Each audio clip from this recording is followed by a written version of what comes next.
গুমের জন্য শেখ হাসিনা সরাসরি দায়ী অভিযোগ মির্জা ফখরুলের, বললেন সবসময় ভুক্তভোগীদের পাশে থাকবে বিএনপি। নির্বাচনে রোডম্যাপ দেওয়ার আহ্বান ডাক্তার জাহিদের। রোহিঙ্গা প্রত্যাবাসনে জাতিসংঘের হস্তক্ষেপ কামনা প্রধান উপদেষ্টার। শেখ হাসিনার বক্তব্য প্রচারের বিরুদ্ধে সরকারের হুঁশিয়ারি। ডাকসু নির্বাচনে চলছে অনানুষ্ঠানিক প্রচারণা, প্রোপাগান্ডা নিয়ে প্রার্থীদের ক্ষোভ। ফ্যাসিস্ট বিরোধী ভূমিকা গুরুত্বপূর্ণ হয়ে উঠবে, সাবেক 2 ভিপির মন্তব্য। রাজধানীর বাজারে বেড়েছে সব ধরনের মাছের দাম, কিছুটা কমলেও সাধারণের নাগালের বাইরে ইলিশ, কমতির দিকে চালের দাম। দেখছিলেন ক্রাউন সিমেন্ট সংবাদ শিরোনাম, এবারে বিস্তারিত। পালিয়ে যাওয়া ফ্যাসিস্ট শেখ হাসিনা গত 15 বছরের হত্যা এবং গুমের সঙ্গে সরাসরি জড়িত বলে মন্তব্য করেছেন বিএনপি মহাসচিব মির্জা ফখরুল ইসলাম আলমগীর। তাই শেখ হাসিনা সহ গুমের সঙ্গে জড়িতদের সর্বোচ্চ শাস্তি দাবি করেছেন তিনি। চূড়ান্ত বিচার না হওয়া পর্যন্ত গুম হওয়া পরিবারের সঙ্গে থাকবে বিএনপি বলেও জানিয়েছেন মির্জা ফখরুল ইসলাম আলমগীর। রিপোর্ট করছেন সিকান্দার মান। 30 আগস্ট আন্তর্জাতিক গুম দিবস। এ উপলক্ষে গুম হওয়া ব্যক্তিদের পরিবারের সংগঠন মায়ের ডাক স্মৃতিচারণ ও প্রদর্শনী করেছে। রাজধানীর মানিক মিয়া এভিনিউয়ে আয়োজিত এ অনুষ্ঠানে বিএনপি মহাসচিব মির্জা ফখরুল ইসলাম আলমগীরের বক্তব্যে পরিবেশ ভারী হয়ে ওঠে। ইলিয়াস আলী গুম হয়ে যাওয়ার পরে তার বাসায় যখন গেলাম, তখন তার মেয়েটির বয়স মাত্র 6। সে ভয়ে, কষ্টে, দুঃখে আমাদের সামনে আসছিল না। এবং তার পরের বছর যখন আবার গেলাম সে একই দিনে, তখনও দেখলাম তার মা বলছে যে আমার মেয়েটা এখনো ওই দরজার দিকে তাকিয়ে থাকে, যদি তার বাবা ফিরে আসে না, আসার কথা নয়। যারা রাজনীতিবিদদের হত্যা করেছে, যারা গুম করে নিজেদের ক্ষমতা টিকিয়ে রেখেছে, সেই ফ্যাসিবাদী সরকারের বিচার হবে বলেও জানান বিএনপি মহাসচিব। আজকে প্রমাণিত হয়েছে যে হাসিনা এই হত্যাকাণ্ডগুলোর জন্য দায়ী, হাসিনা এই গুমের জন্য দায়ী। সুতরাং হাসিনার বিচার অবশ্যই হতে হবে, এই দেশের মাটিতে হতে হবে এবং তার সর্বোচ্চ শাস্তি হতে হবে। আপনারা কেউ নিরাশ হবেন না। জনগণের আন্দোলন কখনো ব্যর্থ হয় না, আজ পর্যন্ত হয়নি। এর প্রমাণ আপনারাই আন্দোলন করে সেটাকে সফল করেছেন। আপনারাই দেখবেন, বিশেষ করে আমার তরুণেরা, যুবকেরা, এই শিশুরা দেখবে তাদের পিতা, তাদের ভাইয়ের যে প্রতি অন্যায় করা হয়েছে সেটার বিচার তারা দেখে যেতে পারবে। পরে গুম হওয়া ব্যক্তিদের পুরনো ছবি নিয়ে প্রদর্শনীর উদ্বোধন করেন বিএনপি মহাসচিব মির্জা ফখরুল ইসলাম আলমগীর। সিকান্দার রেমান, বাংলা ভিশন, ঢাকা। বিএনপি স্থায়ী কমিটির সদস্য ডাক্তার AJM জাহিদ হোসেন বলেছেন, বিভিন্ন দাবির কথা বলে নির্বাচন বানচাল কিংবা বিলম্বিত হলে পলায়ন পর স্বৈরাচারের সুবিধা হবে। এতে শহীদদের প্রতি সুবিচার করা হবে কিনা এমন প্রশ্ন তুলেছেন তিনি। জাতীয় প্রেস ক্লাবে এক আলোচনায় তিনি বলেন, আজকে যারা সংস্কারের কথা বলছেন তাদের বোঝা উচিত এগুলো বিএনপি শুরু করেছে, তাদের এই প্র্যাকটিস রয়েছে। এখন যারা সংস্কারের কথা বলেন তারা কোনোদিন এসব করেননি। তিনি বলেন, বিএনপি সুশাসনে বিশ্বাস করে, বিগত ফ্যাসিস্ট সরকার সংবিধান পেপারের মতো ব্যবহার করেছে। জনগণের প্রতি কোনো দায়বদ্ধতা কাজ করেনি তাদের। রাজনীতিকে রাজনীতি দিয়েই মোকাবেলার আহ্বান জানিয়ে তিনি বলেন, কেউ জোর জবরদস্তি করতে গেলে মানুষ মনে করবে তারা উগ্রপন্থা অনুসরণ করছে।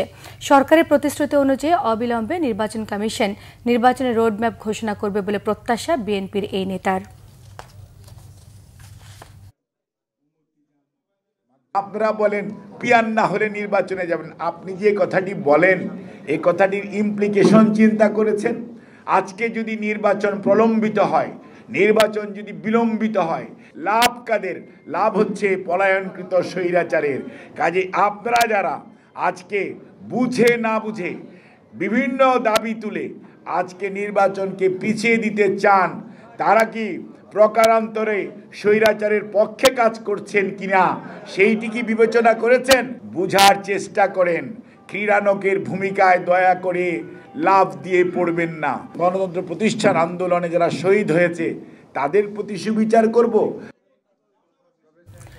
পিআর ছাড়া দেশে প্রচলিত পদ্ধতিতে নির্বাচন করতে দেওয়া হবে না বলে হুঁশিয়ারি দিয়েছেন ইসলামী আন্দোলনের আমির সৈয়দ মোহাম্মদ রেজাউল করিম। তিনি বলেন, সংস্কার এবং হত্যার বিচার নিয়ে সরকার ওয়াদা ভঙ্গ করেছে।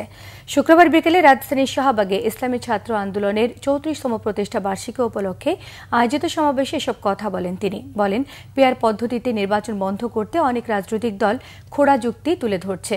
তার দাবি, সিংহভাগ রাজনৈতিক দল পিআর পদ্ধতিতে নির্বাচন চায়। বলেন, পিআর পদ্ধতিতে নির্বাচনের জন্য গণভোটের আয়োজন করতে হবে।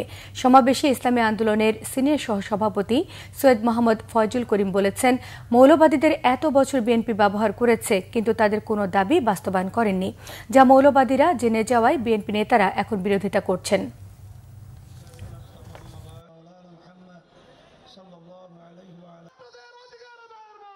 পরিষ্কারভাবে আমরা বলছি, অন্তর্বর্তীকালীন সরকারকে আপনার কমিটমেন্ট ছিল সংস্কার করবেন, খুনিদের বিচার দৃশ্যমান করবেন, তারপরে আপনার জাতীয় নির্বাচনের ব্যবস্থা করবেন। এখন পর্যন্ত আমাদের মৌলিক সংস্কার আমরা দেখছি না, হয় নাই। এরপরে আমরা দৃশ্যমান কোনো বিচার দেখি না, এটা দৃশ্যমান করতে হবে। আর সাথে সাথে বড় সংস্কার হলো এই 53 বছরে যে পদ্ধতিতে নির্বাচন হয়েছে, এই নির্বাচনের মাধ্যমেই ফ্যাসিস্ট তৈরি হয়েছে, খুনি তৈরি হয়েছে, চাঁদাবাজ তৈরি হয়েছে, আমাদের দেশের টাকা বিকাশে পাচার হয়েছে। এই নির্বাচনের বাংলা জমি দেখতে চায় না। প্রধান উপদেষ্টা অধ্যাপক মোহাম্মদ ইউনূসের সঙ্গে সাক্ষাৎ করেছেন মিয়ানমারে মানবাধিকার পরিস্থিতি বিষয়ক জাতিসংঘের বিশেষ দূত টম অ্যান্ড্রুজেস।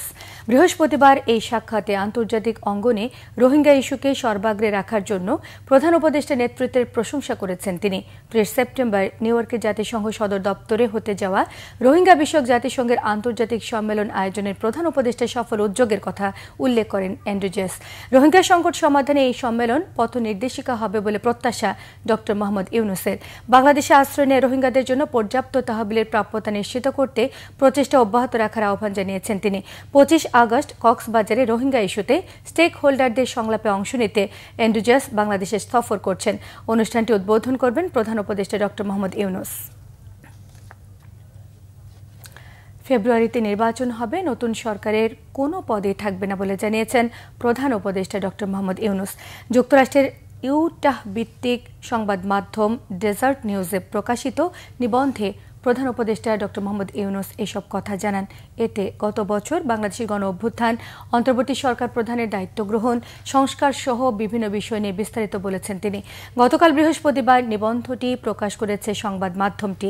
এতে ইউনূস জানান, আগামী বছরের ফেব্রুয়ারিতে নির্বাচন শেষেই তিনি রাষ্ট্রীয় সকল দায়িত্ব ছেড়ে দিচ্ছেন। তিনি লিখেছেন, তার সরকারের মূল লক্ষ্য হল একটি অবাধ, সুষ্ঠু এবং শান্তিপূর্ণ নির্বাচন আয়োজন করা, যেখানে রাজনৈতিক দলগুলো ভোটারদের সঙ্গে তাদের পরিকল্পনাগুলো বলতে পারবে।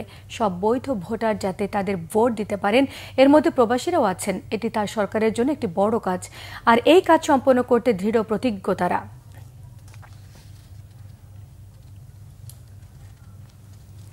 শেখ হাসিনার বক্তব্য প্রচারে গণমাধ্যমগুলোকে সতর্ক করে সংবাদ বিজ্ঞপ্তি দিয়েছে সরকার। সরকারের নিষেধ অমান্যকারী সংবাদ মাধ্যমগুলো আইনি জবাবদিহিতার আওতায় পড়বে বলেও বিবৃতিতে জানানো হয়েছে।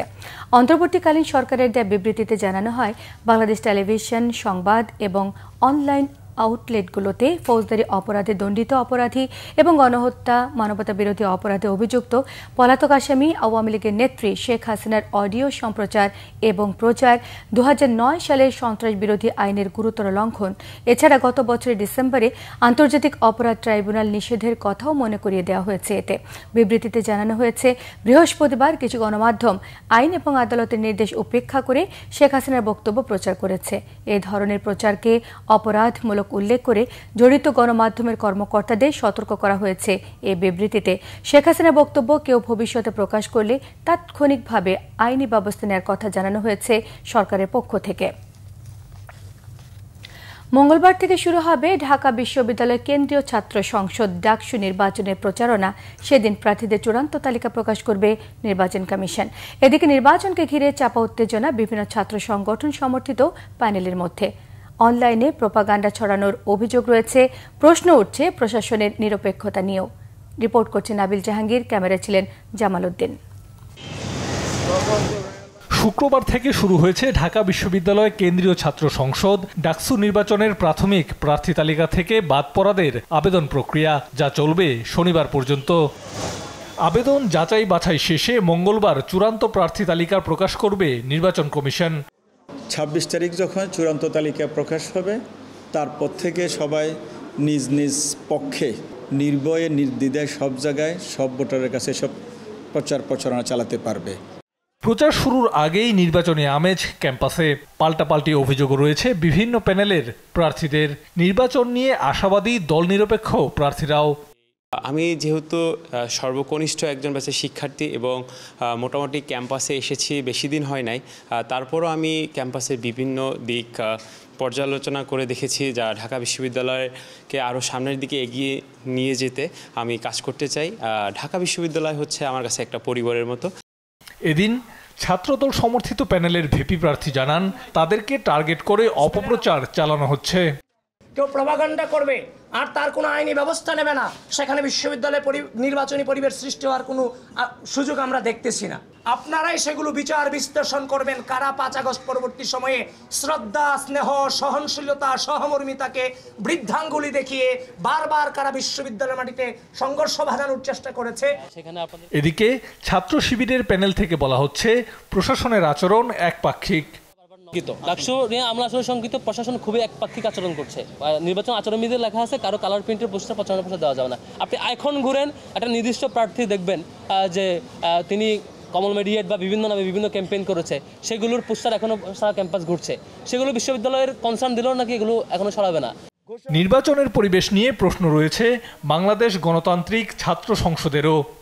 আমরা যখন দেখি আচরণবিধি লঙ্ঘন করতেছেন, একই সাথে নিজের বৃদ্ধাঙ্গুলি দেখে সেটা প্রচার করতেছেন, বিশ্ববিদ্যালয় প্রশাসন নির্বাচন কমিশন নির্লিপ্ত ভূমিকা পালন করতেছেন, সেই জায়গায় আমাদের শঙ্কার জায়গা তৈরি হয়। বিশ্ববিদ্যালয়ের একটা শিক্ষার্থী সংসদ নামে 2টো গ্রুপ আছে, সেই গ্রুপগুলো আমরা দেখছি বট আইডি দিয়ে কীভাবে হচ্ছে গিয়ে মানে নির্বাচনের পরিবেশ যদি অস্থিতিশীল করার জন্য যে পায়তারা করা হয় সেটা অনলাইন কেন্দ্রিক বেশি হয়। সেই বিষয়ে আমরা বারবার করে কনসার্ন জানিয়ে আসতেছি। সাধারণ শিক্ষার্থীদের প্রত্যাশা, হিংসা প্রতিহিংসা নয়, নির্বাচন হবে বন্ধুত্বপূর্ণ প্রতিযোগিতায়। নাবিল জাহাঙ্গীর, বাংলা ভিশন, ঢাকা। 24শে গণ অভ্যুত্থানের পট পরিবর্তনের পর ঢাকা বিশ্ববিদ্যালয় কেন্দ্রীয় ছাত্র সংসদ ডাকসু নির্বাচন জাতীয় রাজনীতিতেও গুরুত্বপূর্ণ হয়ে উঠেছে। সাবেক 2 ভিপি মনে করছেন, 24শে গণ অভ্যুত্থানে ভূমিকার উপর প্রার্থীদের গ্রহণযোগ্যতা বিবেচনা করতে পারেন ভোটাররা। জাতীয় রাজনীতির গতি প্রকৃতিতেও প্রভাব রাখবে এবারে ডাকসু নির্বাচন। রিপোর্ট করছেন মিরাজ হোসেন গাজী।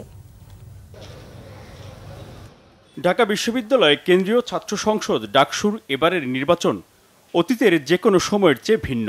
ভোটের মাঠে নেই ছাত্রলীগ আর ফ্যাসিবাদ বিরোধী মিত্রদের মধ্যে হবে লড়াই। ঢাকা বিশ্ববিদ্যালয়ের সক্রিয় ছাত্র সংগঠনগুলো এরই মধ্যে প্যানেল ঘোষণা করেছে। চলছে সম্ভাব্য প্রার্থীদের কার্যক্রম। 24-এর গণ অভ্যুত্থানে প্রার্থীদের ভূমিকা ভোটের ক্ষেত্রে বড় প্রভাব ফেলবে বলে মনে করছেন ডাকসুর 2 প্রজন্মের সাবেক 2 ভিপি। 24-এর অবশ্যই এই গণ অভ্যুত্থান সহ ক্যাম্পাসের আন্দোলন সংগ্রামে যারা একটু পরিচিত মুখ বা যাদের ভূমিকা আছে আমরা দেখেছি বিভিন্ন ক্ষেত্রে, তারা এবার শিক্ষার্থীদের কাছে একটা বিবেচনা পেতে পারেন বলে আমার মনে হয়। এবং আমার কাছে মনে হচ্ছে যে এককভাবে কোনো প্যানেল খুব যে ল্যান্ডস্লাইড ভিক্টরি যেটা বোঝায় যে অনেকগুলো পদ একটা প্যানেল থেকে জয়লাভ করবে, সেরকম হবে না। তাদেরকে রাজনীতি থেকে দূরে রাখানোর চেষ্টা, এইটা হবে আত্মঘাতী। এবং প্রত্যেকটা পেশাজীবী মানুষের যদি সমিতি করার অধিকার থাকে, তাহলে ছাত্রদেরও সেই অধিকার আছে। এবং তাদেরকে খালি বইয়ের পোকা করে রাখলে তো হবে না, তাদেরকে দেশপ্রেমের শিক্ষায় শিক্ষিত করতে হবে। সেই জন্য রাজনীতি বিমুখ করা, রাজনীতি নিষিদ্ধ করা, এই বিষ যাতে কোনোভাবে প্রবেশ করতে না পারে সেই ব্যাপারে সতর্ক থাকে। এবার ডাকসু নির্বাচনের সময় নেই দলীয় সরকার। প্রার্থীরা প্রশাসনিক প্রভাবমুক্ত থাকলে ভোটাররাও স্বাধীনভাবে সিদ্ধান্ত নিতে পারবে বলে মনে করছেন স্বাধীন বাংলাদেশে প্রথম ডাকসু নির্বাচনের ভিপি মুজাহিদুল ইসলাম সেলিম ও সবশেষ নির্বাচনের ভিপি নুরুল হক নূর। তাদের কাজের ভেতর দিয়ে প্রমাণ যদি দেখে ছাত্রছাত্রীরা যে কাজের ভেতর দিয়ে তারা এটা প্রমাণিত যে তারা সাহসী, আত্মপ্রত্যয়ী এবং কোনোভাবে কেনা বেচার সামগ্রী হবে না, তাহলে পরে তারাই জয়ী হবে। ছাত্রলীগের প্রচণ্ড রকমের কর্তৃত্বের মধ্যে থেকেও 2019 সালে কিন্তু আমাকে ভোট দিয়েছিল। আমার তো এইভাবে ক্যাম্পেইন করার সময় খুব বেশি সংখ্যক শিক্ষার্থী ছিল না, সেই জায়গা থেকে আমি এবং আমাদের সংগঠন থেকে তৎকালীন সময় আক্তার জয়লাভ করেছে। অতি রঞ্জিত কিংবা অতি ক্রেডিট কেউ দাবি করলেই তো আমার মনে হয় যে ঢাকা বিশ্ববিদ্যালয়ের শিক্ষার্থীরা তাকে সেইভাবে ভোট দেবে, কারণ শিক্ষার্থীরা ভালো মন্দ তো যাচাই বাছাই করতে পারে। আনুষ্ঠানিক প্রচারণা শুরুর পর সাধারণ শিক্ষার্থীদের কাছে প্রার্থীদের গ্রহণযোগ্যতা স্পষ্ট হবে বলে মনে করছেন সাবেক এই দুই ভিপি। মিরাজ হোসেন গাজী, বাংলা ভিশন, ঢাকা। আবারও বেড়েছে মাছের দাম। কেজিতে 50 টাকা বেশিতে বিক্রি হচ্ছে সব ধরনের মাছ। ইলিশের দাম কিছুটা কমলেও সাধারণের নাগালে বাইরে আছে তা। মুরগিও বিক্রি হচ্ছে বেশি দরে, তবে চাল এবং সবজির বাজার নিম্নমুখী। বিস্তারিত জানাচ্ছেন মামুন আব্দুল্লাহ। থেমে থেমে বৃষ্টির কারণে দেশের বিভিন্ন জায়গায় বেড়েছে পানি, তবুও মাছের বাজারে নেই স্বস্তির কোনো খবর। কেজিতে 50 টাকা পর্যন্ত বেড়েছে বেশিরভাগ দেশি মাছের দাম। বিক্রেতারা বলছেন মাছের সরবরাহ কমার কারণেই বাড়ছে দাম। তবে ইলিশের দাম কেজিতে 200 টাকা পর্যন্ত কমেছে, তবুও 2000-এর নিচে নেই কোনো ইলিশ। 1 কেজি 200-150 গ্রাম এগুলা বিক্রি করতাম আগে আপনার 2700-2600, আজকে বিক্রি করতেছি 2300। 100-200 টাকা কেজি তো কমছে। প্রত্যেক মাছেরই দাম বেশি, আমদানি কম থাকায় সব মাছেরই দাম বেশি, কেজিতে 30-40-50। আমরা যারা সাধারণ পাবলিক আছি তারা যেন কেনার সাধ্যের ভিতরে থাকতে পারে সেই ব্যবস্থাটা করা। মুদির বাজারে কিছুটা স্বস্তি, দাম না কমলেও নতুন করে কোনো কিছুর দাম বাড়েনি। তবে কিছুটা বাড়তির দিকে দেশি মসুর ডাল। আমদানির খবরে কমতির দিকে চালের বাজার। দেশি মসুরি কেজিতে 20 টাকা বাড়ছে, ইন্ডিয়া মসুরি কেজিতে 5 টাকা বাড়ছে, আর বাইরের আমদানি করা প্রোডাক্টের দাম বেশি, পাউডার, দুধ, কফি। আগে থেকে বাজারে এখন আসলে স্বস্তি পাওয়া যায়, নতুন করে কোনো কিছুর দাম বাড়েনি, একই আছে, ভালো লাগে বাজার করলেও। প্রশ্ন হলো যে এখন এই সিজনে বাজার বাড়ার কথা, যখন কম থাকার কথা তখন বাড়লো, আর এখন বাড়ার কথা এখন কমলো, তাইলে মালের দর বাংলাদেশে অভাব নাই। মিনিকেট আপনার সর্বোচ্চ ভালো যেটা আপনার 77 টাকা চলছে, এবং কোয়ালিটি ভেদে আরও আছে 68-69 এরকম আছে। আবার 28 যেটা ওটা আপনার 55-56 টাকা চলছে। সব ধরনের সবজির দাম কিছুটা কমেছে, দাম আরও কমার সম্ভাবনার কথা জানালেন বিক্রেতারা। কাঁচামরিচ মনে করেন গতকালকে 240 টাকা ছিল, এখন আজকে 120 টাকা কেজি, প্রায় 120 টাকা ডিফারেন্স, দাম কমে গেছে। করলা নিল 60 টাকা আর মুহি নিল 50 টাকা, দাম মোটামুটি চলে। গত সপ্তাহ থেকে এই সপ্তাহ 2-5 টাকা কমছে বলে দেখা যাইতেছে, বাজার আরো কমার সম্ভাবনা আছে। তবে বাড়তি দামেই 145 টাকা ডজন ডিম কিনতে হচ্ছে ক্রেতাদের, আর কেজিতে 10 টাকা বেড়ে সোনালী মুরগি 320 এবং ব্রয়লার মুরগি বিক্রি হচ্ছে 170 টাকায়। মামুন আব্দুল্লাহ, বাংলা ভিশন, ঢাকা। জলবায়ু পরিবর্তন মোকাবেলায় তহবিল সংকটই বড় বাধা বলে মনে করেন ব্রাজিলের রাষ্ট্রদূত পাওলো ফার্নান্দো দিয়াজ প্যারেজ। তিনি জানিয়েছেন, জলবায়ু পরিবর্তনের জন্য দায়ী ধনী দেশগুলো প্রতিশ্রুত অর্থ সহায়তা না দেয় সংকট বৃদ্ধি পাচ্ছে। তবে বসে না থেকে সমন্বিত উদ্যোগের ভিত্তিতে জলবায়ু পরিবর্তনের ক্ষতি মোকাবেলায় সবাইকে এগিয়ে আসার আহ্বান জানিয়েছেন তিনি। নবায়নযোগ্য জ্বালানির ব্যবহারে বাংলাদেশের সঙ্গে সহযোগিতার কথা বলেছেন রাষ্ট্রদূত। রিপোর্ট করছেন ইমরুল কায়েস। জীবাশ্ম জ্বালানির ব্যবহার, শিল্প কারখানার বর্জ্য থেকে তৈরি কার্বন নিঃসরণে প্রতিনিয়ত বাড়ছে বিশ্বের তাপমাত্রা, ধ্বংস হচ্ছে জীববৈচিত্র্য। যুক্তরাষ্ট্র ভিত্তিক গবেষণা প্রতিষ্ঠান ওয়ার্ল্ড পপুলেশন রিভিউয়ের তথ্য অনুসারে বিশ্বের 35% কার্বন নিঃসরণ করে চীন, 13% নিঃসরণ করে পরের অবস্থানে যুক্তরাষ্ট্র। এছাড়া ভারত 7, রাশিয়া 5.5, জাপান 2.7, জার্মানি 1.6 এবং কানাডা 1.5% কার্বন নিঃসরণ করে। বিপুল পরিমাণ কার্বন নিঃসরণ করে বৈশ্বিক জলবায়ু পরিবর্তনে এসব দেশ দায়ী হলেও জলবায়ু তহবিলে প্রতিশ্রুত অর্থ ঠিকমতো যোগান দেয় না এসব দেশ। ফলে জলবায়ু পরিবর্তনে দায়ী না হয়েও উন্নয়নশীল দেশগুলো ক্ষতিগ্রস্ত হচ্ছে বলে মনে করেন ব্রাজিলের রাষ্ট্রদূত পাওলো ফার্নান্দো। জলবায়ু পরিবর্তনের ক্ষতি মোকাবেলায় কারো জন্য বসে থাকা যাবে না। বিশ্ব রক্ষায় যা করা সম্ভব করতে হবে, সহযোগিতা ও বহুপাক্ষিকতা বাড়াতে হবে। উত্তরের দেশগুলো জলবায়ু পরিবর্তনের দায়ী হলেও অর্থ সহায়তা দিতে চায় না, তবে এর জন্য আশা হারানো যাবে না। সম্প্রতি south Asian climate change journalist forum Bangladesh চ্যাপ্টারের সাথে মতবিনিময়ে তিনি আরও বলেন, পরিবেশ বান্ধব জ্বালানি খাতে ব্রাজিল বাংলাদেশকে সহায়তা করতে পারে। ব্রাজিলে দ্রুত জ্বালানি রূপান্তর ঘটছে এবং নবায়নযোগ্য জ্বালানির ব্যবহার বাড়ছে। এক্ষেত্রে ব্রাজিলের অভিজ্ঞতা বাংলাদেশ কাজে লাগাতে পারে। নবায়নযোগ্য জ্বালানি ব্যবহারের ক্ষেত্রে ব্রাজিল বাংলাদেশ সহযোগিতার ভিত্তিতে কাজ করতে পারে। চলতি বছর ব্রাজিলের বেলেমে অনুষ্ঠিত হবে বিশ্ব জলবায়ু সম্মেলন COP30। ইমরুল কায়েস, বাংলা ভিশন, ঢাকা। নিখোঁজের একদিন পর নারায়ণগঞ্জের কলাগাছি এলাকার মেঘনা নদী থেকে দৈনিক আজকের পত্রিকার সহকারী সম্পাদক বিভু রঞ্জন সরকারের মরদেহ উদ্ধার করা হয়েছে। কলাগাছিয়া নৌ পুলিশ জানায়, মেঘনা নদীতে একটি লাশ ভাসতে দেখে তা উদ্ধার করা হয়, যা রমনা থানা থেকে নিখোঁজ ব্যক্তির ছবির সঙ্গে মিল আছে। এদিকে রমনা থানা প্রাথমিকভাবে সিনিয়র সাংবাদিক বিভু রঞ্জন সরকারের ছবির সঙ্গে মিল পাওয়ার কথা জানিয়েছেন।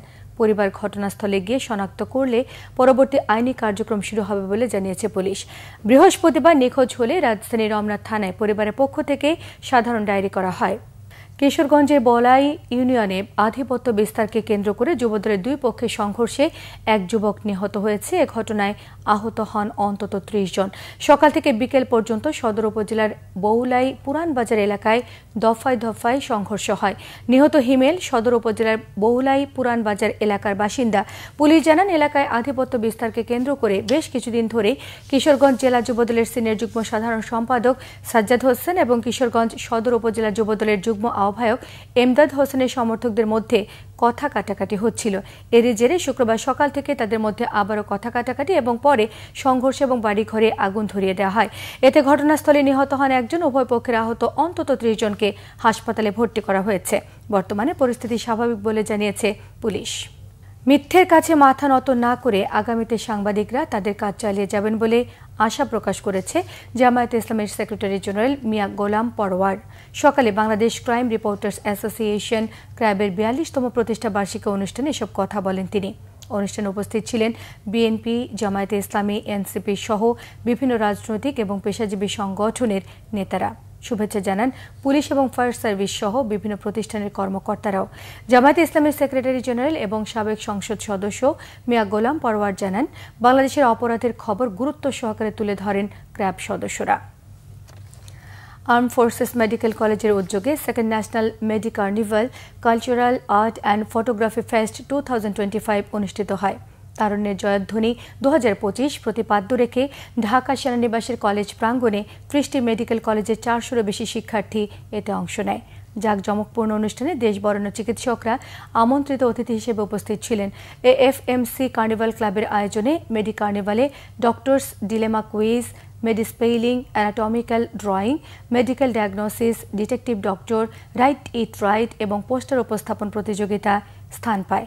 এছাড়া এএফএমসি ফটোগ্রাফি ক্লাবের পক্ষ থেকে ফটোগ্রাফি এক্সিবিশন এবং এএফএমসি আর্ট ক্লাবের পক্ষ থেকে dean art exhibition, language and debate ক্লাবের পক্ষ থেকে ইন্টার মেডিকেল কবিতা এবং বিতর্ক প্রতিযোগিতার আয়োজন করা হয়। সার্বিক সহযোগিতায় ছিলেন আর্ম ফোর্সেস মেডিকেল কলেজের commandant major general Mohammad Masudul Alam Majumdar. এসো দেশ বদলাই, পৃথিবী বদলাই প্রতিপাদ্যে যুব ক্রীড়া মন্ত্রণালয়ের উদ্যোগে দেশব্যাপী চলছে তারুণ্যের উৎসব 2025। এই উপলক্ষে বাংলাদেশ রোলার স্কেটিং ফেডারেশনের ব্যবস্থাপনায় রাজধানীর পল্টনে জাতীয় রোলার স্কেটিং কমপ্লেক্সে জুলাই স্পিড স্কেটিং প্রতিযোগিতা হচ্ছে। প্রতিযোগিতায় অংশ নিয়েছে ঢাকার 51টি ক্লাব, 35টি জেলার মোট 480 জন প্রতিযোগী।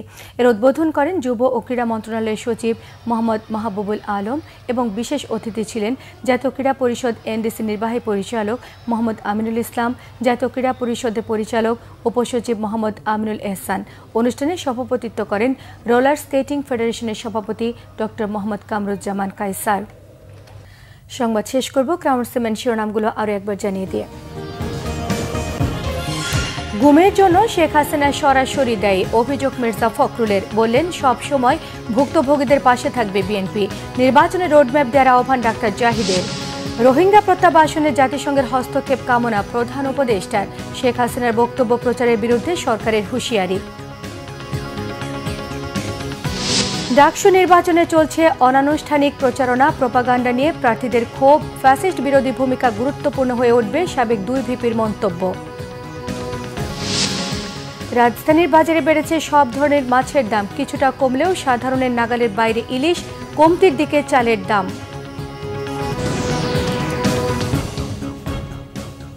এই ছিল এখনকার মতো। পরের সংবাদ রাত 10:30টায়। 9টায় রয়েছে নিউজ 20। দেখার আমন্ত্রণ রইল। এছাড়া বাংলাভিশন সংবাদ এবং সংবাদ সংশ্লিষ্ট অনুষ্ঠান দেখতে ভিজিট করুন www.bbnews24.com, facebook.com/banglavisionnews, সাবস্ক্রাইব করুন youtube.com/banglavisionnews। সঙ্গে থাকায় সবাইকে ধন্যবাদ।